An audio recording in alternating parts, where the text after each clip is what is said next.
Hello and welcome back to the Why I Stay podcast, a podcast that is faith-based in the Church of Jesus Christ of Latter-day Saints. We are exploring why do we decide to stay in this church and to live the gospel of Jesus Christ. So tonight I've got Dave Vance with me. Dave, welcome to the podcast. Hi, Lindsay. Hi. Okay, so the way that this podcast works is that I have a series of rapid fire questions that I give every single interviewee, and then we get into 3 exploratory questions where we discover different experiences from the interviewee's, Dave's, life, and then we ask the same question at the end to every single person. And so I am ready to get into this. Are you ready, Dave? I'm ready. All right. What is your full name? My name's David Nicholas Vance. How old are you? I'm 26. My birthday's in April, so still 26. Halfway there. Favorite food? Thai food, especially like masaman curry or pad thai. Those are my favorites. Yum. I really love those too. Favorite TV show or movie? One of my classic favorites has always been Lord of the Rings movies, but a new one that I really love is called Hunt for the Wilder People. If you haven't seen it, you should watch it. I think it was like a small, like kind of a lower budget film, but it's super funny. Where can you find that? I think we watched it. We might have like paid to like rent it for like through What? some. Yeah. Who pays for movies I know, right? anymore? Every once in a while, I do that. Not like to rent the digital copy, you know. Right. I'm just like mad when my parents decide to stop their Netflix subscription. I'm still bumming off of that. So Yeah, same. What has been your favorite calling ever? Back in Salt Lake, where Caitlin and I just moved from, for a while we were called to help do a sacrament meeting at assisted living center. So we would go to church, and then afterwards we'd go there, and it was usually like I think the whole meeting was like half an hour, which was really nice. But that was my favorite calling, because there were like 10 people that would come. It was like a little branch, and we just usually have like 1 or 2 speakers, and we administer the sacrament, and it was a nice intimate group. I've been to a few of those meetings before, and they are really, really special and fun. And bless you for taking care of those wonderful, beautiful souls in those centers. Because Yeah. I just have, especially during the coronavirus, my heart has been aching for them. And so anyway, bless you for your service. Thanks. Okay, what is a controversial opinion that you hold? So I thought hard about this one, because I guess I'm kind of go with the flow, but I realized I don't like cannolis, and like usually people are like, what? Those are the best, but they just don't do it for me. I don't know. So what do you know what it is about the cannolis that you don't like? I think it's like pastries that are like the crust or the bread is like kind of very light and not very sweet, and also the cream it's like too light, kind of, or like, I don't know. I'm more of like a donut person, or like, yeah. No, I'm gonna go all in if I'm gonna eat a sweet pastry. I ask because I agree with you. I think like the mascarpone cheese inside of it or whatever, like I'm expecting whipped cream or like a custard or something, and it's just, I don't know. Totally. It's like too savory. I don't know. I agree with you on that controversial opinion. Yeah. Don't tell Mike's pastry people. I'll be mad. What is your biggest dream? For me, it's kind of a newer dream, but I want to write a science fiction novel at some point. Cool. And I've just started to like sort of jot down ideas and like sort of try to write in my spare time, just kind of brainstorming or writing like little bits of prose that come to my mind, that kind of stuff. That's really sweet. I think we have Bishop Jepson, Kyle. I had him on this podcast, and he said that that's his dream as well, is to become a published writer. Yeah. That's You cool. guys got to meet up. We should have like a writer's club or something in this ward. Last question is, what is something about you that is the same now as it was when you were in high school? Surprisingly, like all of my best friends are still the same, and that I love riding bikes and mountain biking, and that's something we do together with my friends. Well, most of them still live in Salt Lake, but we still keep in touch. All right. So that ends our rapid fire questions. And now we're moving on to our exploratory questions. The first one we have here is, what is your most embarrassing moment from your church experience? This was a tough one for me, which is, I guess, a good thing. Yeah, right. I, I mean, I should have been more embarrassed than I was, like when I was an awkward, like adolescent and young adult. But the one that came to my mind was on my mission. So I served a mission in Zimbabwe for the Church of Jesus Christ of Latter-day Saints, and from 2013 to 2015. And it was like right when I got out there, within the first couple of weeks of just walking around the streets, I met this guy and I said, "Hey, my name is Elder Vance. Nice to meet you." And he said, "Yeah, you introduced yourself to me yesterday." And I said, I just felt so bad because um, I came in Salt Lake. It's not very diverse, and going to a place where there's like a lot of people of a different race that you're not used to seeing, and like to me they like had similar hairstyles, and like eventually I got way better at like recognizing people's faces all the time. But yeah, that one was kind of really awkward and embarrassing. But like, how bizarre that out of like all these people that you could have run into, I know. it's the Yeah, and same guy. it was okay after a while. Makes for a good story. Number 2, when have you had to have courage in your discipleship? So as an undergrad, I was a biology major, and I think I went to the University of Utah, and there were a lot of people in my courses were they're very obviously science focused, and I think a lot of times that both like unspoken and spoken attitudes are just like towards science, and like by default they think that religion is like sort of this joke, or like, and in Utah the Church of Jesus Christ of Latter-day Saints is also like, there's people are like, it's kind of polarized at the University of Utah, so people are like, you're a member of this church or you're not. And so there were a lot of comments people made like about like thinking that it's kind of ridiculous, or like sort of making fun of the beliefs. And I think it's been a mix of like, I'm not a very confrontational person, so usually I don't respond to those comments out loud, but I think I've had courage in like sort of processing things and coming to my own conclusions about my faith and my beliefs without letting all these things in like in the scientific community sway me away from having faith. That definitely takes courage, especially when you're in this field of study and like these thoughts, at least for me, when I went to Arizona State University before I transferred to BYU, I was in classes with mostly people who were not Christian or religious at all, it seemed. And so it was kind of this constant like track playing in the back of my head. And I had a science class where I kind of went at it with a professor about beliefs and things like that, and he actually asked me out for coffee later, and I or didn't order coffee, but we sat down and I was able to talk to him about it, and I didn't have all the answers, but like having to come in contact with confrontation, like we can go 2 ways, or I guess 3. 1, we could just try and just push it out of our minds and not think about it at all.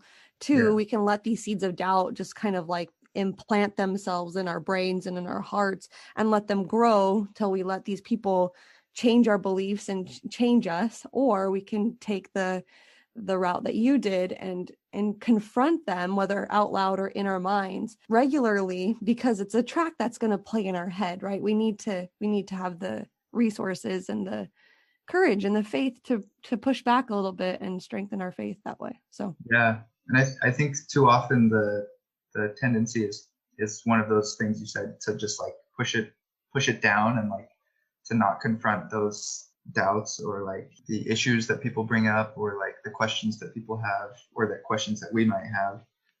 I think it's important to confront them in some way. Yeah, thank you. Last one. What is one experience that has increased your maturity in the gospel? I'm going to break the rules a little bit and share two. So No, the just first kidding. one was towards the end of my serving a mission. I had been out for like 22 months, and I cut my finger. It was kind of a crazy, like, it sounds dumb that was the reason that I had to get sent home, because I cut my finger, but ultimately that is what happened. So we were at home. I lived with 3 other missionaries. We were at home on a Sunday night doing our weekly planning, and another missionary came in with a knife. And this sounds way worse than it was, but he was like playing around, not like, he wasn't aggressive or like threatening anyone. And eventually, like, he slipped and fell because we had like polished concrete on our floors, and he was wearing socks.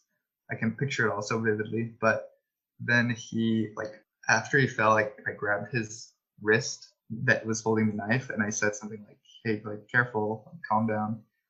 And he pulled it out of my hand, and it cut through, like, halfway through my index finger. Oh. And like, so anyway, we went to the hospital. They decided that it had cut through the tendons, or they realized that, and that I would need surgery to repair the finger if I ever wanted to use it again. So the church, like, in the mission, there's the doctor for the area, who they decided that I should go to South Africa for the surgery and not do it in Zimbabwe.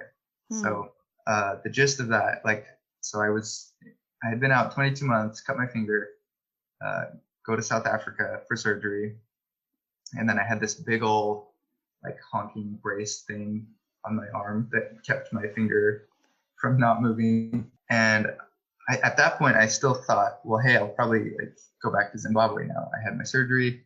I'm good. Like, let me go back and finish my last 2 months.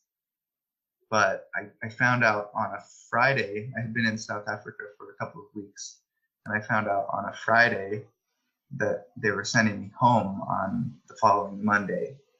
So, like, I had 2 days to sort of process, like, oh wow, like, I'm going home now. And it was kind of hard, even though I had been almost out. It wasn't really about the time for me, like, oh, I didn't get the full my full 24 months.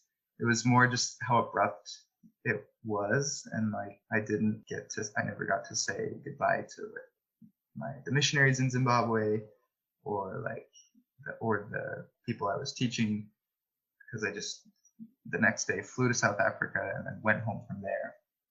And they seriously just sent all my stuff to South Africa on a plane or something. So that was a lot to process, and it was kind of hard. But the way that the sort of spiritual element of it was, the Sunday before I was going home, I was in sacrament meeting, we sang, "I'll go where you want me to go." And I just really felt strongly, like, a strong comfort and peace, because, like, and kind of like a resolve that it's okay. I could go home and continue serving and continue doing work at home, and it would be okay. That sounds so awful. And like on such a small, I mean, not small, like your finger was almost cut off, but I mean, and on such a small thing, I think what you're talking about reminds me a lot of what my brother and a lot of his friends just went through with coronavirus, having to come home abruptly Oh yeah. from their missions. And I don't know that all of them, were able to receive some kind of spiritual impression that it's going to be okay. So I guess I am going to deviate here really quickly before we get on to your second example. What advice would you give to these missionaries who are having, their time cut short so abruptly? When they get home, what kind of advice would you give for them to help them, stay on track and get back on their feet? Yeah, that's a good question. I think find a purpose.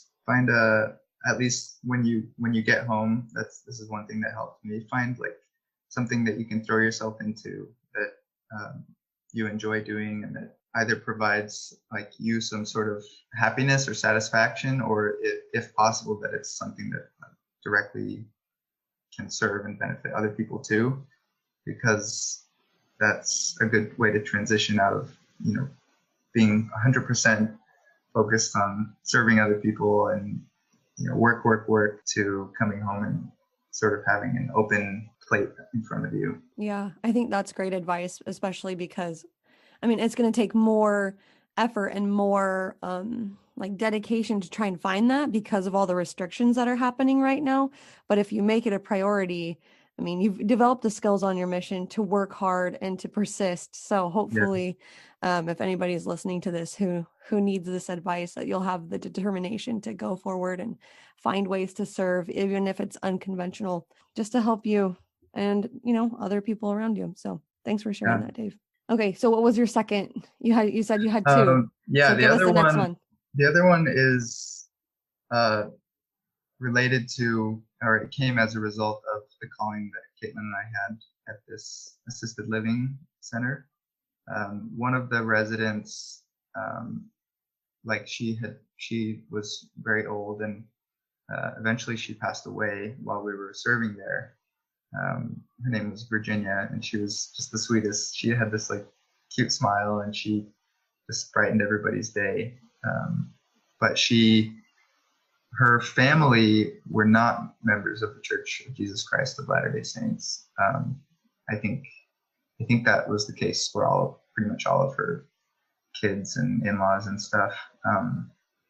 But they came to me because I was they didn't know the bishop of the ward. They just knew that we led this service and asked if I would dedicate the grave for her for the service. And this was a couple of years ago, and I felt very nervous about that. I felt very humbled and kind of scared. I'd never done anything like that, but I said I would, because I thought it would be a cool opportunity to sort of reflect on her life and also, help in a spiritual way. So I did that, went to the graveside service and did the dedication on her grave. And it was a good opportunity to think about her example to her family of faith and dedication to the gospel, and to also sort of continue that and through a few words that I could say about the gospel there, and to share in the love of her and remembering her life. That's beautiful. And it just makes me think about how sometimes when we are called to serve, we are called to do more than we expected to do in the first place. But always, if we let them, these opportunities will help us to stretch and to grow and to give us a better perspective on our life and our eternal goals that we have for ourselves and for our families. Thank you for sharing that. Okay, this brings up our last question, which is, Dave, why do you stay in the Church of Jesus Christ of Latter-day Saints? I think the main thing for me, I love this question, and it's a good one to think about. I think I should think about it more frequently.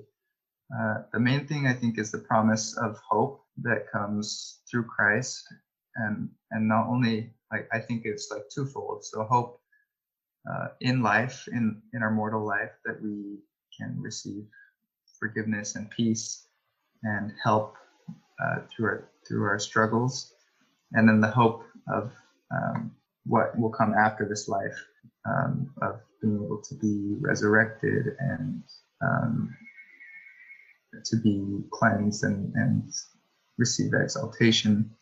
So those, I think, that hope kind of ties me to the covenants that I've made, and sort of goes hand in hand with the faith in Christ. I've often thought to myself, or well, not often, but it's something I've thought about before, about if my whole family decided to leave the church, what would I stay, or how would that affect me, or if my wife decided that she didn't want to be a member of the Church of Jesus Christ of Latter-day Saints.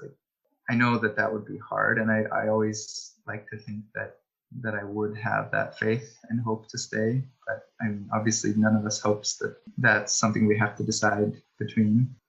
But yeah, that's kind of that hope. Dave, That was amazing. Thank you so much. Seriously, thank you so much for your time to be here on the podcast tonight. It's been uplifting and I'm excited to share it with everyone. Thank you, Lindsay.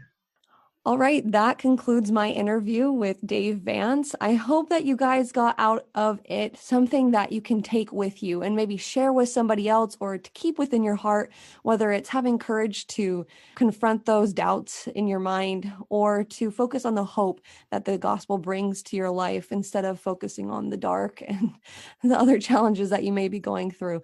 Thank you again for listening and share with a friend if you feel like it. We will see you next week. Bye bye.